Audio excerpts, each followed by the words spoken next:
ముఖేష్ ఖన్నా అనే పేరు ఎక్కువ మందికి తెలియకపోవచ్చు, కానీ శక్తిమాన్ అంటే మాత్రం ప్రతి ఒక్కరికి అర్థమవుతుంది.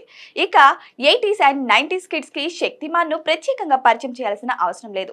అప్పట్లో శక్తిమాన్ సృష్టించిన ప్రభంజనం అటువంటిది. మరి 1997లో రిలీజ్ అయిన శక్తిమాన్ గురించి ఇప్పుడు టాపిక్ ఎందుకు అని చాలా మందికి డౌట్ వచ్చుండొచ్చు. శక్తిమాన్ సీరియల్స్ లో లీడ్ గా కనిపించిన ముఖేష్ ఖన్నా కల్కి సినిమాపై తీవ్ర వ్యాఖ్యలు చేశారు.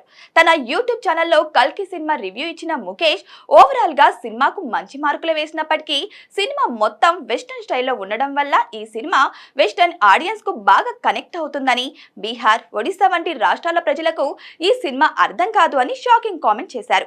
ఈ సినిమా హాలీవుడ్ స్థాయిలో ఉండడం వల్ల ఇక్కడి ప్రజలు ఈ సినిమాను అర్థం చేసుకోలేరు అన్నారు. హాలీవుడ్ ప్రజలు మేధావులు అవడం వల్ల వారు ఇటువంటి మేకింగ్ అర్థం చేసుకోగలరు, కానీ ఒడిశా, బీహార్ ప్రజలు ఇటువంటి మేకింగ్ అర్థం చేసుకోలేరు అని సంచలన కామెంట్ చేశారు.